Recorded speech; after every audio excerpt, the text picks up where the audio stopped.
Kalau di dalam tafsir Al-Qurtubi, takwa itu menjaga anggota tubuh dan menjaga mulut. Maka kualitas takwa seorang itu kita lihat dari gerak-gerik anggota tubuhnya.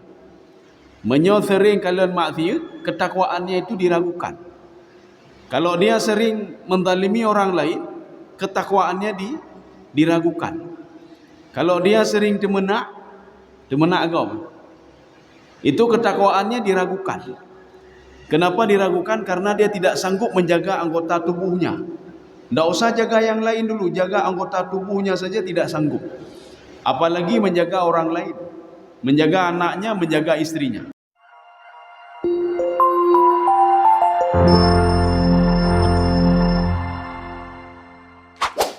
Selamat menonton dan jangan lupa di-subscribe ya.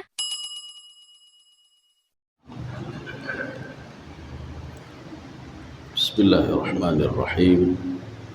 Assalamualaikum warahmatullahi wabarakatuh. Alhamdulillahi rabbil alamin. Wassalatu wassalamu ala asyrafil anbiya'i wal mursalin wa ala alihi wa ashabihi ajma'in. Raditu billahi rabba wa bil islami dina wa bi Muhammadin nabiyya wa rasulah. Rabbi shrah li sadri wa yassir li amri wahlul 'uqdatam min lisani yafqahu qawli. Allahumma ja'al jam'ana hadza jam'an marhuma wa tafarruqana min ba'dihi tafarruqan ma'suma. Kaum muslimin dan muslimat sidang jamaah subuh yang dirahmati Allah. Kita lanjutkan kajian kita pada kitab Riyadhus Shalihin yang dikarang oleh Imam An-Nawawi. Kita sudah sampai pembahasan ke-6. Jadi judulnya Babut Taqwa. Jadi pembahasan tentang takwa. Takwa itu apa sebenarnya? Jadi kita yang mengatakan at-taqwa hahuna, saya sudah bertakwa. Pebudoi kali kita bertakwa, ya. Takwa itu kalau dari segi bahasa, takwa itu maknanya al-wiqayah. Wiqayah itu menjaga. Kalau di dalam tafsir Al-Qurtubi, takwa itu menjaga anggota tubuh dan menjaga mulut. Maka kualitas takwa seorang itu kita lihat dari gerak-gerik anggota tubuhnya. Menyo sering kalian maksiat, ketakwaannya itu diragukan. Kalau dia sering menzalimi orang lain, ketakwaannya diragukan. Kalau dia sering demenak agama, itu ketakwaannya diragukan. Kenapa diragukan? Karena dia tidak sanggup menjaga anggota tubuhnya. Tidak usah jaga yang lain dulu, jaga anggota tubuhnya saja tidak sanggup. Apalagi menjaga orang lain, menjaga anaknya, menjaga istrinya. Ini nanti ada 5 hadis yang terkait tentang babut taqwa, tapi kita ambil 3 saja, karena yang sudah masyhur itu ini 3 ini. Dan waktu pun ya, waktu tidak tidak mendukung kalau kita ambil 5, kita ambil 3 saja. Sebelum kita baca yang 3 ini, ada sebagai pendahuluan. Jadi ada beberapa ayat Al-Quran yang dimasukkan kemari oleh pentahqiq. Salah satunya apa? A'udzu billahi minasyaitonir rajim. Bismillahirrahmanirrahim. Ya ayyuhalladzina amanu taqullaha haqqa tuqatih. Kalau kita lihat terjemahannya begini kira-kira. Wahai orang-orang yang beriman, bertakwalah kamu kepada Allah sebenar-benar takwa. Ini ayat ini ketika turun, para sahabat berlomba-lomba untuk beribadah. Nah, yang tahajud laju, ada yang puasa terus, ada yang bersedekah terus. Artinya ibadah kan jelek-jelek. Karena tidak disanggupi oleh sebahagian manusia. Haik katanya ada ibadah sepanjang malam, tidak sanggup kita. Tidak sanggup kita bersedekah terus. Hana apa yang kita mau sedekah lebih-lebih. Nah mungkin kita umrah selalu tidak punya duit. Maka ayat ini yang biasa dibaca oleh khatib ketika Jumat, ya ayyuhalladzina amanu taqullaha haqqa tuqatih. Kalau kita melihat di dalam kitab An-Nasikh wal Mansukh, ini ayat ini termasuk ayat yang sudah mansukh. Mansukh itu apa? Hukumnya tidak berlaku lagi. Dan datang ayat yang baru, fattaqullaha mastata'tum, bertakwalah kepada Allah sejauh kemampuan kalian. Umalun ilum bedah malamnya witir sabar rakaat mentang jud hana buku witir sabar rakaat. Ulun tahajud sekian hana buku. Ulun baca Quran hae lun thiura 5 juz han sanggup. Jadi padu masjid tabuh ayat. Juz buh hana buku. Fattaqullaha mastata'tum. Saya tidak sanggup menjaga ini sampai mastata'tum. Sejauh mana kalian sanggup? Ya. Saya tidak sanggup menjalankan perintah Allah untuk salat sambil berdiri, untuk salat secara sempurna. Maka bertakwalah fattaqullaha mastata'tum, sejauh mana kemampuan kalian. Jadi artinya ayat yang pertama itu sudah mansukh, walaupun sering dibaca oleh khatib pada khutbah Jumat. Bertakwalah kepada Allah haqqa tuqati. Nyan kalau kita kaji haqqa tuqati, nyan kan lagi kita nyoh semayangnya kan. Habis salat berzikir lagi, baca Quran terus, berbuat kebaikan-kebaikan terus. Akhirnya apa? Allah tahu di antara kalian itu ada yang lemah tak sanggup, nah kegiatan lain, nabud lain. Makanya Allah mengatakan fattaqullaha mastata'tum. Bertakwalah kepada Allah sejauh kemampuan kalian. Ya. Makanya nanti efek daripada takwa. Kepa katanya ada takwa ke Allah. Untuk apa kita menjaga tangan, menjaga mulut, menjaga anggota tubuhnya? Kepa ini. Untuk apa kita bertakwa kepada Allah sejauh kemampuan kita? Maka di dalam ayat lain Allah mengatakan, "May yattaqillaha yaj'al lahu makhraja wa yarzuqhu min haitsu la yahtasib." Barang siapa yang bertakwa kepada Allah, menjaga mata, menjaga tangan, menjaga hati, menjaga perut, menjaga kaki dan anggota tubuh yang lain, maka akan diberikan jalan keluar setiap dia ada masalah. Kaji katanya sebagian orang pekan hana gejuk jalan keluar. Cara mangta boga maksiat ni. Kenapa tidak ada jalan keluar? Mata masih buat maksiat.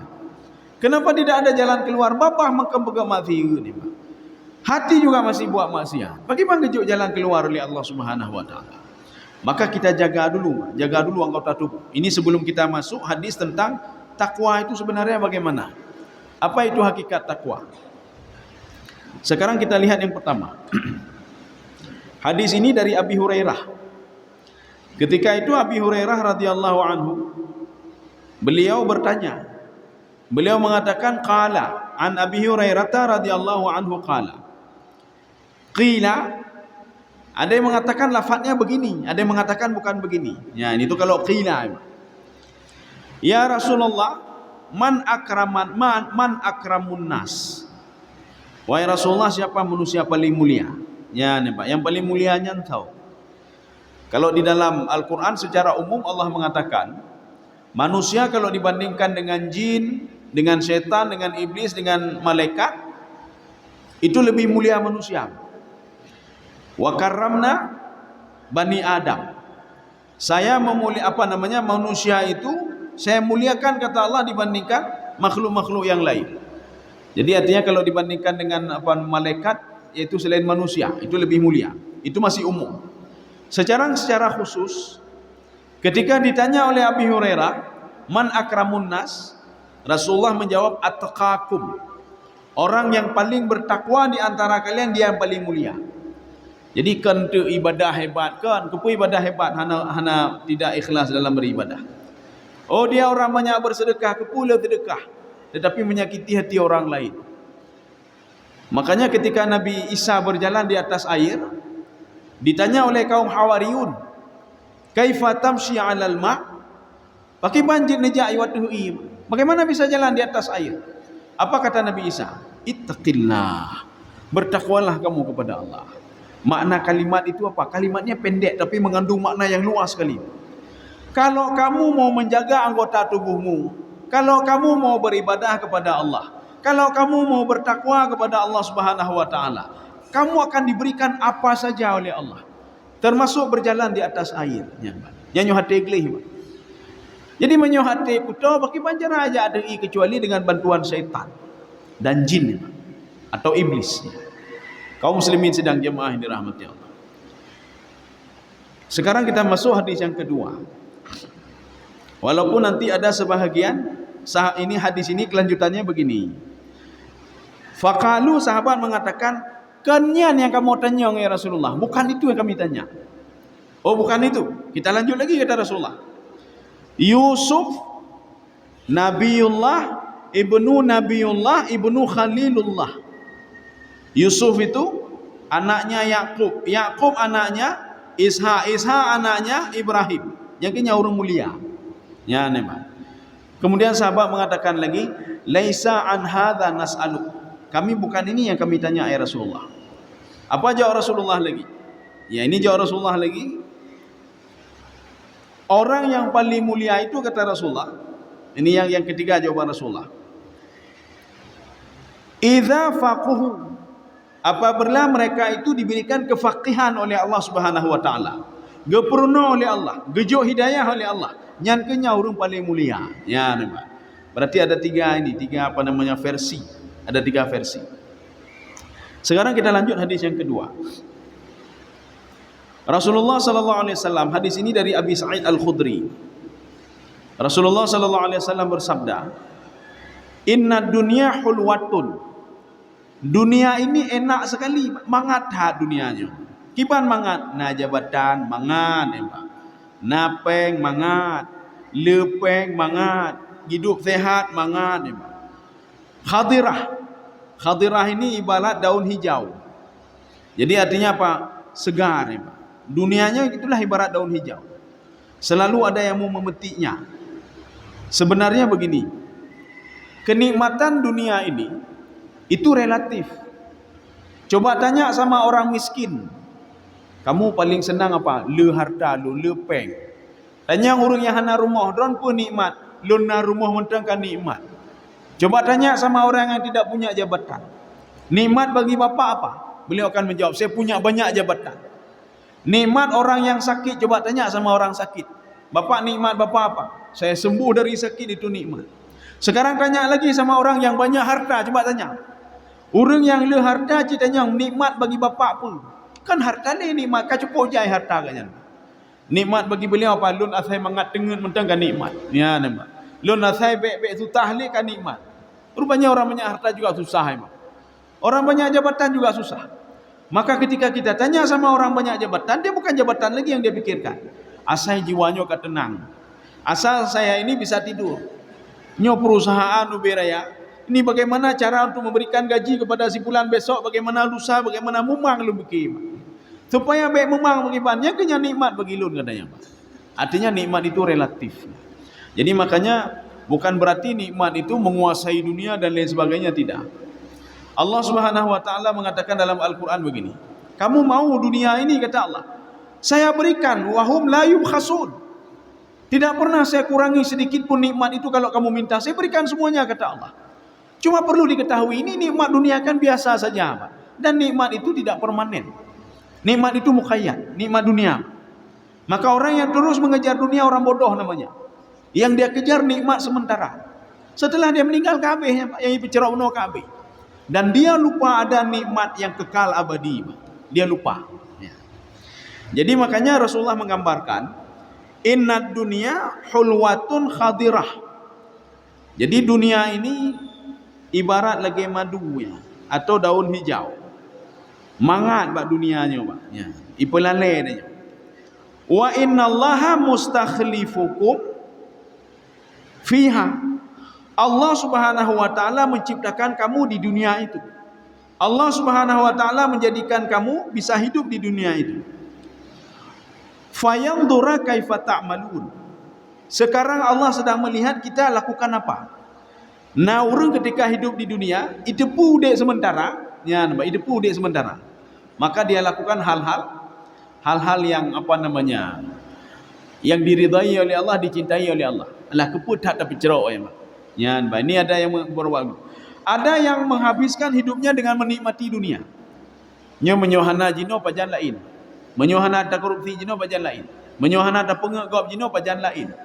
Kalau enggak sekarang kita mengambil punya orang lain, kapan lagi, Pak? Kapan lagi? Ya. Maka Allah Subhanahu wa taala mengatakan, Rasulullah mengatakan, Allah akan melihat madza ta'malun. Apa yang kalian lakukan? Ya. Maka Rasulullah mengatakan, fattaqud dunya. Hati-hati sama dunia. Hati-hati sama dunia. Maka ini makna takwa tadi. Maka takwa itu kehati-hatian kita terhadap dunia itu sudah takwa juga. Menjaga diri terhadap dunia itu sudah takwa. Menjaga untuk tidak mengambil punya orang lain itu sudah takwa. Ya.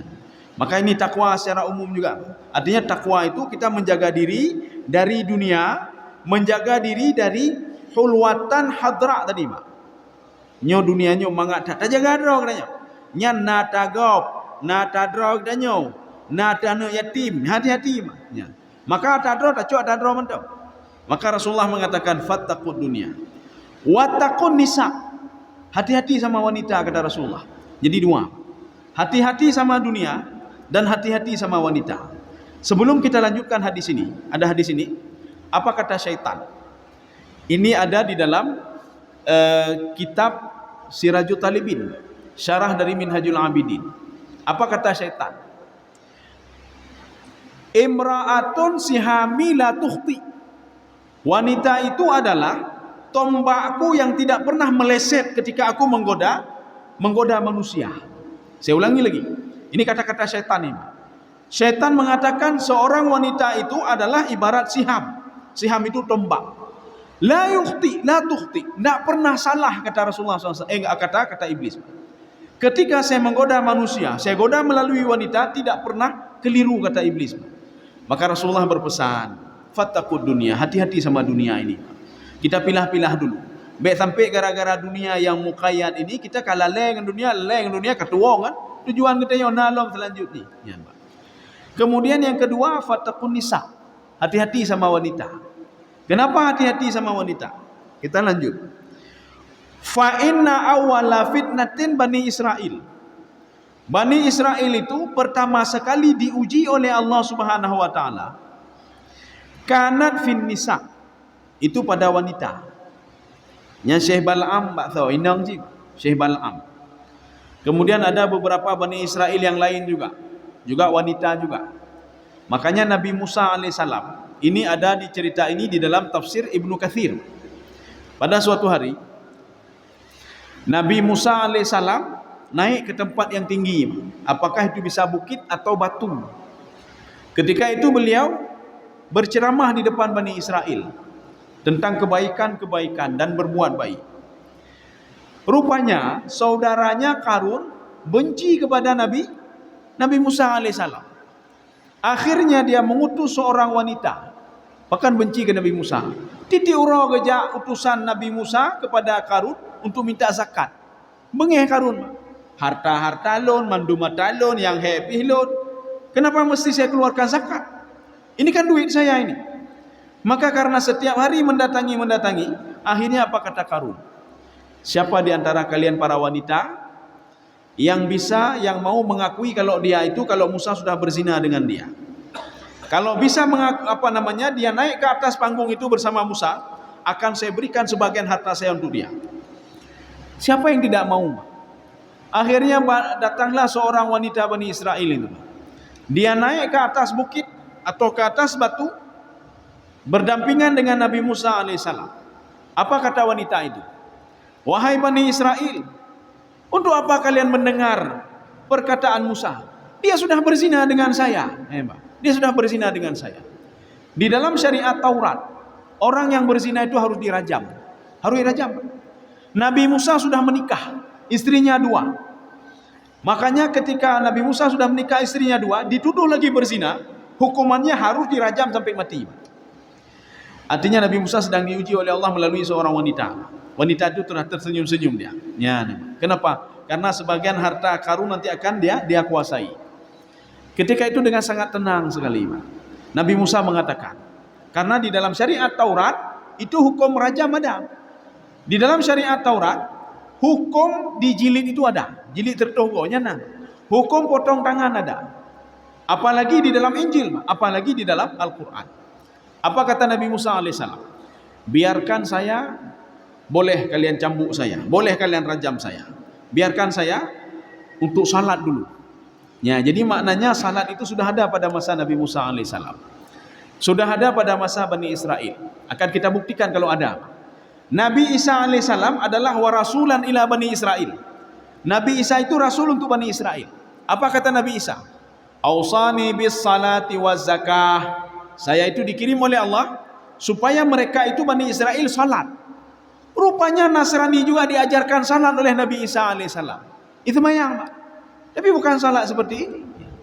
Makanya mengajak untuk mereka supaya salat, supaya mengingat Allah Subhanahu wa taala. Ketika itu Nabi Musa alaihissalam salat 2 rakaat.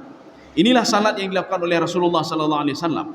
Ketika sebelum diwajibkan salat 5 waktu, Rasulullah salat di Baitul Maqdis. Kita kalau bertanya begini, untuk apa Rasulullah salat? Salat belum diwajibkan lagi, nyebut mayang ini. Dijawab oleh Imam Al-Qurtubi dalam tafsir beliau. Min sifati salatin Nabi, salah satu sifat salat Nabi sebelum diwajibkan salat 5 waktu, ayyusalliya rak'ataini ghadatan wa rak'ataini asya'an.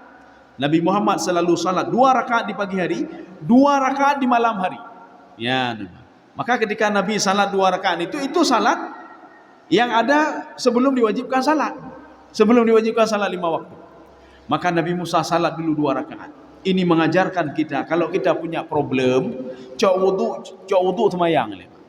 Menyo katanya hati gundah, cok wudu semayang. Menyo katanya hati gundah, cok wudu berdoa dengan Allah Subhanahu wa taala. Jadi jangan berbuat hal-hal yang lain, Pak. Ketika sudah Nabi Musa berdoa kepada Allah, Nabi Musa pergi lagi ke depan kaumnya. Wanita tadi kamu tek-tek nih, Pak. Takutnya luar biasa. Akhirnya wanita tadi mengatakan, Musa tidak pernah berzina dengan saya. Itu hanya omongan saya saja supaya saya dapat harta karun, Pak. Akhirnya disitulah karun itu tenggelam, Pak.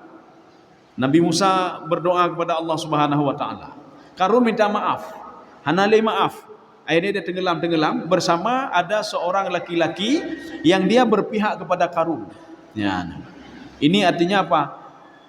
Bani Israel itu juga diuji oleh wanita. Nabi Musa diuji oleh wanita. Nabi Yusuf diuji oleh wanita. Cuma karena Nabi Yusuf level muraqabahnya sudah level atas. Karena sudah level atas, maka Allah menolong Nabi Yusuf alaihissalam. Karena begini, Nabi Yusuf suka juga kepada wanita itu, wanita juga suka kepada Nabi Yusuf.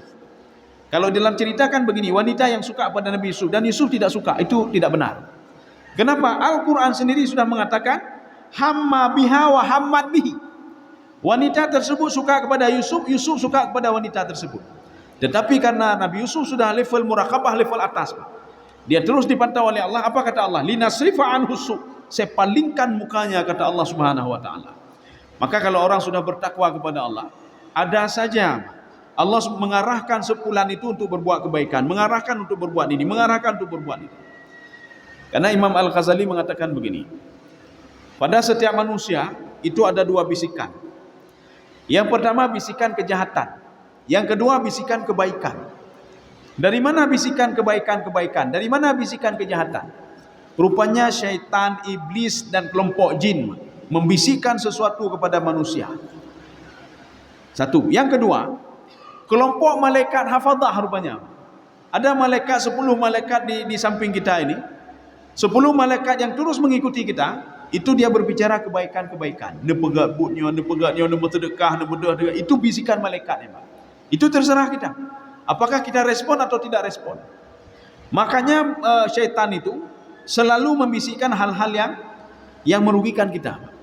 Selalu membisikkan hal-hal yang bisa menurut kita itu untung, padahal sebenarnya rugi. Ya. Kita lanjut. Ini hadis ini diriwayatkan oleh Muslim. Diriwayatkan oleh Muslim, rawahu Muslim.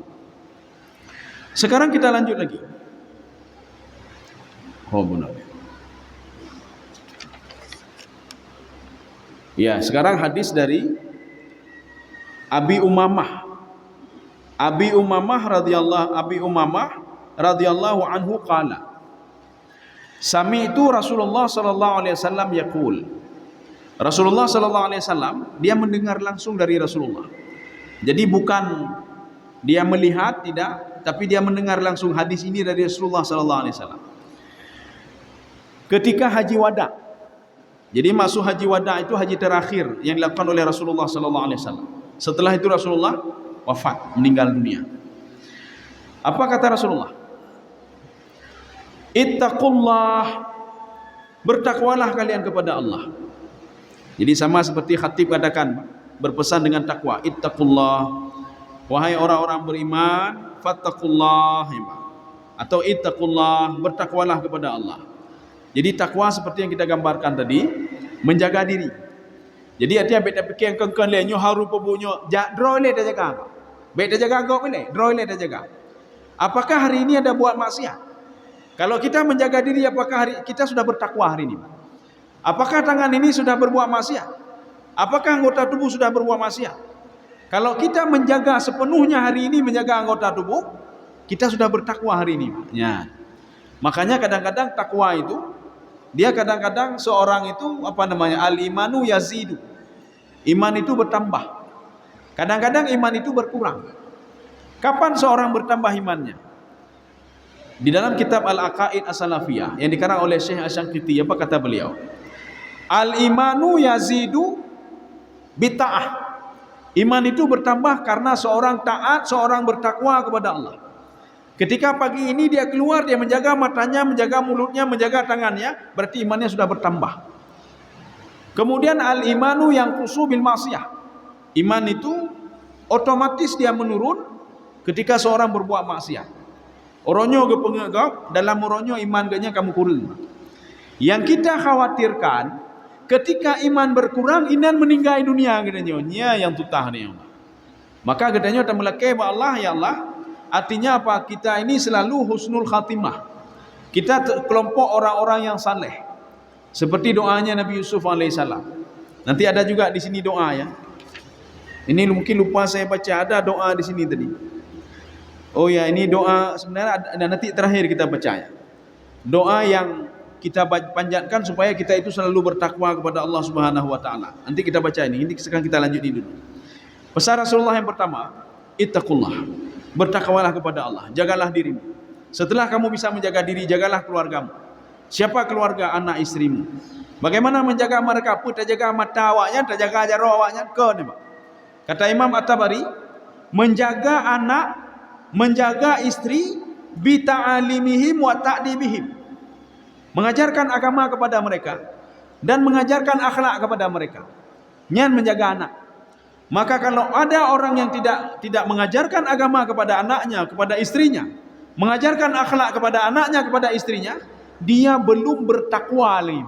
Ya, nembak. Artinya dia belum ku anfusakum wa ahlikum. Ahlikumnya belum ada lagi. Dia belum menjaga keluarga lagi. Ya. Maka jino diawali dengan drolem. Pagi ban menjaga draw, bek baju huli yang hari. Pagi ban menjaga draw, bek penaji bek kala 5 tiu. Pagi ban dah jaga draw, bek tu nak le kau. Pagi ban jaga draw, bek ku le ke kau. Ya ni mai. Nyo dia jaga draw le. Nyo katanya le dah jaga kau. Draw makin bertambah haji lagi. Ya. Gok merutong katanya rugo. Katanya yang rugo. Ini yang pertama, pesan Rasulullah yang kedua. Wasallu khamsakum. Jangan lupa salat 5 waktu kata Rasulullah. Oh ba'diyahnya hana bubuk pi cici. Qabliyah hana bubuk pi cici ni Pak. Tapi salat 5 waktu jangan lupa kata Rasulullah. Wasallu khamsakum. Jangan lupa salat 5 waktu. Yang ketiga wasumu syahrakum. Jangan lupa juga puasa Ramadan. Ramadan baik tua puasa. Karena itu puasa wajib. Nyoba ilaleng bubuk sunat, gini puasa sunat karu puasa wajib hana ada bubuk ni Pak. Puasa wajib oleh kiban, murah-murah puasa wajib. Ini yang ketiga. Yang keempat kata Rasulullah, wa addu zakata amwalikum. Bayar zakat hartamu. Kalau sudah masuk sudah masuk waktunya, sudah haul, bayar zakat hartamu. Maka nanti ada beberapa pendapat kalau kita lihat dalam fikih. Seorang menjual tanah. Ium tanah 700 juta. Ini kalau kita melihat begini, nasab itu berapa? Berapa hisapnya? Itu kira-kira 86 gram mayam.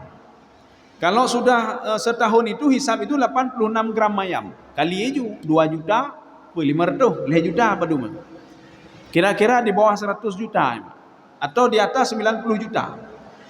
Kita jual tanah harganya 700 juta. Berarti menyodakkan yang katruk nisab 700 juta. Ketika kita menerima duit, apakah harus kita bayar zakat waktu itu atau kita tunggu 1 tahun? Jawabannya bervariasi. Jawaban pertama, kita ketika tanah kita sudah terjual, harganya 700 juta, tetapi dibayarnya bacu-bacu bayi 50 juta ile, 10 juta ile, bayi baju-baju. Ya, baju-baju. Tunggu sampai habis dibayar. Satu. Yang kedua, kalau dibayar sekaligus, maka langsung potong 2,5%. 2,5% langsung koh dari 700 juta ya, Mak. Cara yang ketiga, tunggu dulu sampai setahun. Cuma dikhawatirkan menyopreh ditun 700 juta kagak kabe. Watetro ditun hana lepeng liong kabe. Maka sepanjang tahun kita tidak bayar zakat. Sepanjang tahun tidak bayar zakat. Maka untuk lepas daripada ini, untuk dapat tenang draw katanya. Dapat gelih harta dah. Ketika sampai itu bayar juga. Ya. Ketika draw bayar juga potong 2,5%. Kalau tunggu 1 tahun berarti 86 mayam. Nyohai dah preh ditun. Tip-tip mendemai katanya tak koh juga 2,5%. Ini lebih dikenal dengan zakat profesi. Zakat profesi. Contoh, seorang pun anji yang chat ni, gecetnya. Mendemai dia nyo na bacut bah syafaat bah nyan bah. Nyo na bacut syafaat warto ribe. Warto ribe koh aja buat 2,5%. 5 ribu cuma 5.000 mah. Kita ingin cari keberkahan harta 200.000 itu dengan kita keluarkan 5.000 itu. Maka Allah mengatakan khudh min amwalihim sadaqatan tutahiruhum biha wa tuzakkihim. Tutahiruhum wa tuzakkihim biha. Jadi harta buno pegli harta dan pegli hati. Dua manfaat katanya. Harta ke pegli dan hati je pegli. Maka apa salahnya bek dak preh lun hana wajib zakat. Waktu ribe pun wajib zakat gelantro nisab ni, Pak. Dak preh itu nilai. Dalam hitungan menit kabeh waktu ribe. Jadi ada supaya kita berkah, waktu ribe yang berkah, keluarkanlah 2,5%, Pak, 5.000-nya. Atau menyamjak kumpoi je kumpoi le 5.000. Kata kumpoi, jo kana yatim atau so nyocok. Jangan, Pak. Ya, maka ji menyo 5.000 mendengkah tutah katanya, Pak. Atau bisa juga keceleng masjid itu 5.000. Untuk membersihkan harta kita dan membersihkan diri kita. Wa ati'u umara'akum. Patuhilah dan taatlah kepada pemimpin-pemimpin kalian, kata Rasulullah. Makanya di dalam hadis lain, hadis Arba'in Nawawiyah, Rasulullah mengatakan, patuhilah pemimpin, walau pemimpin itu walau ta'ammara alaikum abdun. Walaupun pemimpin itu budak. Makna budak apa? Urung bodoh, bangai. Walaupun urung bangai. Bahkan harus patuh. Karena kena yang pilih, so pilih. Maka harus patuh kepada budak itu, kata Rasulullah. Wa in ta'ammara alaikum abdun. Walaupun yang pimpinnya itu adalah seorang budak. Imam An-Nawawi itu menyikapi hadis itu. Apa maksud hadis itu? Kalau kita patuh kepada pemimpin walaupun dia orang bodoh, walaupun dia seorang budak, mudaratnya satu. Bahkan tambah mudarat. Karena dia itu apakah enggak nyambung pilih yang banyak. Bahkan dia budak ya, budak. Dia enggak bisa berbuat ini, enggak bisa berbuat apa-apa. Budak ya, urung bodoh ya. Maka mudaratnya satu. Kalau kita tidak patuh kepada dia, mudaratnya dua. Sudah dia bodoh, kita tidak patuh lagi, Pak. Jadi mudaratnya dua. Untuk menghilangkan mudarat itu lebih baik patuh saja kepada dia. Tetapi dalam catatan kata Imam An-Nawawi, Pak, kalau dia menyuruh kalian untuk berbuat maksiat, menyuruh dia untuk berbuat sesuatu hal yang membuat jauh dari Allah, maka jangan pernah patuh kepada dia. Kita contoh. Ibadah haji, nyo Jumaat bek nak jak dia sembahyang Jumaatnya hana patuh, Pak. Apapun yang katakan. Hailung pemimpin, walaupun pemimpin, kamu lebih ya ke Allah. Kalau ada yang mengatakan hanjit le sembahyang fardu, haram ibaganya hana pak dengar, Pak. Mari kita berbuat maksiat, hanya hana pak dengar, Pak. Walaupun dia pemimpin. Tapi kalau demi kemaslahatan, mari kita hadir Jumaat tepat waktu tuk kedai mandumnya kata pemimpin. Walaupun hana kerja Jumaat kanya, Pak. Makanya kata Imam Nawawi, walaupun dia tidak pergi Jumaat, dia menginstruksikan kepada rakyatnya, mari kita salat Jumaat gaya tangga tembayang. Nya hukum la ilah menteri dari Allah Subhanahu wa taala. Maka wajib patuh kepada dia limaslahatin, karena demi kemaslahatan. Walaupun dia tidak berbuat, kata Imam Imam An-Nawawi. Seorang anak patuh kepada orang tua, "Nak jak tembayang." Ya, tangga tembayang. Anak wajib patuh, anak wajib patuh. Kecuali ayah menyuruh anaknya, "Nak bek temayang le mulai waktunya." Nya anak patuh, anak wajib patuh. Ya. Sekarang kita lanjut lagi, Pak. Tadkhulul jannah. Kalian akan masuk surga, kata Rasulullah. Maka syarat masuk surga itu bertakwa dulu. Takwa di awal. Kalau hati sudah beres, lain insyaallah beres mendum. Menyo hati hana beres, nyalai hana beres mendum. Makanya takwa itu pada posisi pertama. Ittaqullah. Nak mungkin orang yang bertakwa tidak salat, nak mungkin. Maka yang kedua itu salat. Nak mungkin orang yang bertakwa itu tidak puasa Ramadan, nak mungkin. Nak mungkin orang yang bertakwa tidak bayar zakat. Nak mungkin orang yang bertakwa tidak patuh pada pemimpinnya. Maka kesimpulannya, orang yang tidak salatnya kau orang takwa. Orang yang tidak puasa bukan orang takwa, puasa Ramadan. Orang yang tidak bayar zakat bukan orang bertakwa. Orang yang tidak patuh kepada pemimpinnya bukan orang yang bertakwa. Nyona sabuh doa. Mungkin kita bisa membaca doa ini. Ya. Apakah habis salat kita baca? Atau mungkin ketika sujud ya. Seperti arahan Rasulullah SAW. Ini makanya ada beberapa pemahaman hadis yang berbeda. Ketika Rasulullah mengatakan kepada Muaz bin Jabal, ya Muaz, bacakanlah doa ini fi akhirin, pada waktu akhir salatmu. Ada yang mengatakan akhir salat adalah akhirnya sujud terakhir. Ya, nyai baca doanya. Ada yang mengatakan baca doa setelah habis kita salat, doa itu suruh panjatkan. Ya. Apa doa itu? An Abi Mas'ud radhiyallahu anhu. Dari Abi Mas'ud, ini doanya Rasulullah. Ya, doa Rasulullah, bukan Rasulullah mengajarkan orang lain, tidak. Nyo doa Rasulullah. Anna Nabi sallallahu alaihi wasallam yaqul, Nabi bersabda, Nabi mengatakan, Nabi berdoa, Allahumma inni, hanya ke Nabi doa. Makanya kita bisa mengikuti doa Nabi. Makanya lihat nanti beberapa hadis dalam kumpulan-kumpulan hadis, ada doa-doa Rasulullah. Kalau kita ingin makbul doanya, ikutilah doa itu. Kalau kita ingin makbul, ikutilah doa-doa sahabat. Ikutilah doa-doa yang ada dalam Al-Quran yang sudah jelas diterima oleh Allah Subhanahu wa taala. Ini doa Rasulullah. Kita mungkin sering baca doa ini. Cuma mungkin kita kurang tidak perhatian ya, tidak perhatian. Allahumma inni as'alukal huda. Ya Allah, saya minta petunjuk. Ya, saya minta petunjuk. Arti petunjuk, arahkan saya. Ini sudah masuk level-level tasawuf ini, Pak. Kalau minta petunjuk, berarti kalau ingin diberikan petunjuk, pergi hati le. Ya, nampak. Kalau ingin minta petunjuk, pergi hati le. Menyohana ada pergi hati, hanapa itu petunjuk.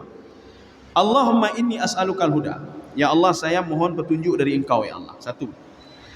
Yang kedua, wattuqa, supaya saya menjadi orang yang bertakwa. Ya, nampak. Bertakwanya kita sama Nabi berbeda. Bertakwanya kita sama Nabi berbeda. Bertakwanya Nabi setelah diberikan hidayah, petunjuk dan lain sebagainya, Nabi merasa inilah saya menjadi orang bertakwa. Bertakwanya katanya, setelah kita berhasil menjaga anggota tubuh, maka kita sudah bertakwa. Maka kita jangan salah paham terhadap hadis ini. Bukan berarti Rasulullah SAW anggota tubuhnya berbuat maksiat, tidak, Mbak. Doa Rasul ini ingin mengajarkan juga umatnya. Beginilah doa kepada Allah. Nyo yang nelakai ba Allah, be lakai macam-macam, Mbak. Be lakai macam-macam. Nyo lakainya ya Allah, nejo nyo thabo, nejo rumah beraya ya Allah, nejo. Nyan menyo takwa mandung nejo oleh Allah, Mbak. Baik dalam yang receh-receh kan yang bubur receh-receh Mbak dalam Mbak. Ya Allah, tanah berluah tanah lu ya Allah. Tanah kubur oleh lakai Mbak. Ya, tanah kubur lakai.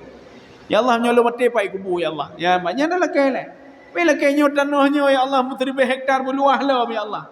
Tanah kubur nyo lu mati lompat ya Allah, Mbak. Tanah kubur dalam lakai. Baik dalam yang kengkai Mbak. Oke, ini makna wattuqa. Sudah. Yang kedua, yang ketiga, wal afaf. Apa itu afaf? Ya Allah, jauhkan saya dari perbuatan hina ya Allah. Lun temucu tagap yang korupsi. Nepeji lun darinya ya Allah. Nepeji lun dari yang haram ya Allah. Itu afaf. Afaf. Maka tidak akan pernah masuk surga orang yang yang bakhil. Bakhil, kerit, hanya itu masuk surga. Bahkan karakter dia itu karakter keras. Bahkan zakat mentang hai berdebit, apalagi yang lain, Pak. Zakat saja nak mau dia keluarkan, apalagi infak dan lain sebagainya. Maka Allah mengatakan kepada surga, tidak boleh masuk ke dalam surga orang bakhil, orang kerih je dalam surga. Tak boleh masuk dalam surga. Ini makna afaf. Afaf itu terjauh dari perbuatan maksiat. Afaf itu selalu dijaga kita, Pak. Inilah juga kajian tasawuf. Artinya apa? Afaf, dijaga pandangan kita, menjaga anggota tubuh kita untuk tidak berbuat maksiat. Dipalingkan kita untuk tidak berbuat maksiat. Maka ini juga termasuk yang Allah lakukan pada Nabi Yusuf alaihissalam. Linasrifa anhu su', saya palingkan mukanya. Inilah yang Allah lakukan kepada Nabi Musa alaihissalam. Allah mengatakan, saya melihat apa yang kamu lihat, saya mendengar apa yang kamu dengar. Kamu tenang saja. Apapun yang dilakukan oleh Fir'aun itu di dalam kontrolan saya. Apapun yang dilakukan oleh Bani Israel di bawah kontrolan saya. Apapun yang orang lain lakukan sama kita di bawah kontrolan Allah. Hana mungkin Allah hana kejaga katanya. Maka dia menyomoh kejaga katanya.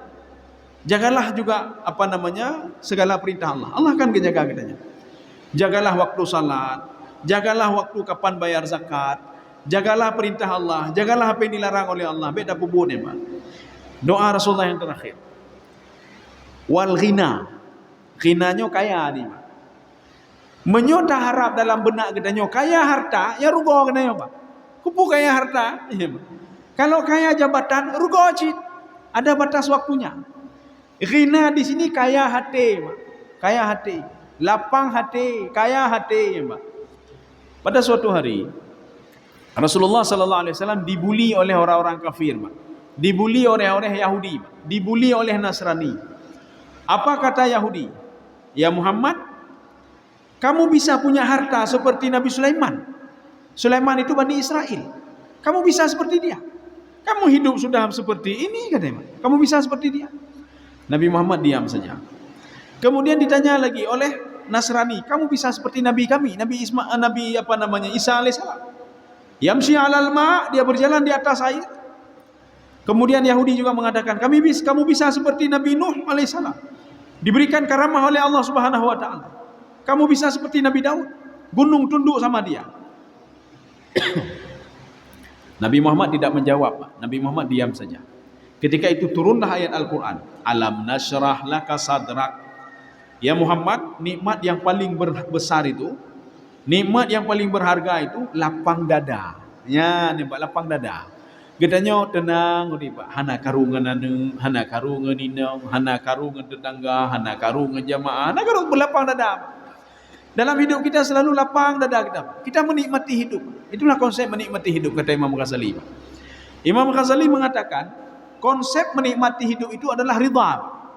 Ridha terhadap keputusan Allah. Maka seorang tidak lagi gabuh, hana gabuhnya tengok pulung baju, hana gabuh, Pak. Nyonu lo kibanti kula peng tan teputan, hana gabuh, Pak. Dia nikmati hidup itu, Pak. Kenapa dia yakin Allah tidak mungkin membiarkan dia begitu saja. Nyotanya urun semayang, hana mungkin kepebiyu oleh Allah. Membinatang hana kai gejok rezeki oleh Allah. Metumbuhan hana kai gejok rezeki oleh Allah. Coba lihat, setiap tahun musim bodrin. Nah, hana gejok oleh Allah, hana. Musim berambut, musim berlangsat, musimnya musim diberikan nikmat oleh Allah kepada tumbuh-tumbuhan itu. Binatang. Setiap tahun padahal kita berkurban, tapi hana apa-apa. Terus diberikan. Lemo teman-teman menubah, hana lemo yang kurung gizi piju-piju ni. Oh nyoka kurung gizi, mari kita bantu lemo selanjutnya pengahlingan. Hana boleh fikir lemo masalah rezeki gejok oleh Allah. Karena dia adalah makhluk Allah. Masa gedanya? Gedanya gejok akai, gedanya tak ibadah lah. Masih kita ragu sama Allah. Mentah ragu. Makanya konsep ridha itu konsep menikmati hidup. Seorang itu dia sudah tahu hakikat hidup itu bagaimana. Allah sengsara paling-paling fi'at. Sengsara itu kan kita sengsara kalau kita sakit pun itu kafarat dosa. Maka dia senang sekali kalau dia sakit. Nyoka gejok sakit oleh Allah. Rasulullah mengatakan orang sakit itu kafarat bagi dosa-dosa dia. Orang pun sakit, orang kedua luntur dosanya. Maka dia tersenyum dan dan merasa senang sekali, Pak. Ya. Saya rasa cukup sekian. Jadi insya-Allah pertemuan selanjutnya kita lanjut pembahasan yang ketujuh. Itu masalah yakin dan tawakal. Ya, Pak. Kita ingin lihat yakin itu bagaimana, tawakal itu bagaimana. Mudah-mudahan ada manfaatnya bagi tuan dan jemaah sekalian. Subhanakallah bihamdika asyhadu an la ilaha illa anta astaghfiruka wa atubu ilaik. Assalamualaikum warahmatullahi wabarakatuh.